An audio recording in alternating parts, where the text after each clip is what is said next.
मध्य प्रदेश के मुख्यमंत्री आज अमित शाह जी का दौरा रद्द होना, इसका मतलब सीधा सीधा साफ है कि राजनांदगांव के कवर्धा जिले में आना था और यह है कि राजनांदगांव सीट भारतीय जनता पार्टी बुरी तरह से हार रही है। ये भारतीय जनता पार्टी को भी पता है, अमित शाह को भी पता है। इसलिए अमित शाह जी इस दौरे से अपनी कन्नी काट लिए और भारतीय जनता पार्टी, शुरू से मैं कह रहा हूं कि इस समय चाहे राजनांदगांव सीट हो चाहे अन्य सीटों पे हो, कि छत्तीसगढ़ से भारतीय जनता पार्टी हारने जा रही है और इसी का नतीजा है कि गृह मंत्री जैसे व्यक्ति को कि राजनांदगांव फिर कवर्धा में अपनी कार्यक्रम को रद्द करना पड़ रहा है।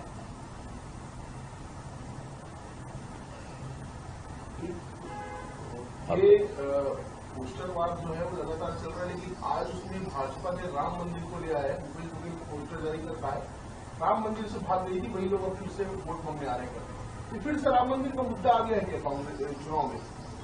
किसका? बीजेपी। भारतीय जनता पार्टी को जनता के पास जाने के लिए कोई भी मुद्दा नहीं है। महंगाई, बेरोजगारी,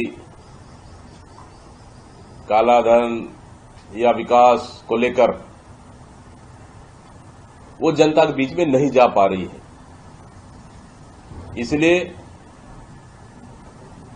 भगवान राम का नाम का सहारा लेकर भारतीय जनता पार्टी जनता के बीच में जा रही है।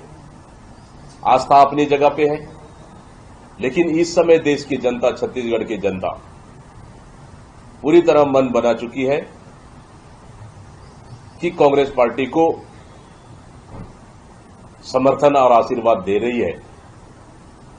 इसलिए भारतीय जनता पार्टी बुरी तरह से डरी हुई है। इसलिए आस्था के नाम से फिर जनता को एक खिलवाड़ करने का काम कर रही है। भाजपा ने सबक सिखाने की बात कर दी आप लोगों को राम मंदिर के नाम पर, तो क्या इसके चुनाव में भी कोई असर होगा? इसका चुनाव पे कोई असर नहीं होगा।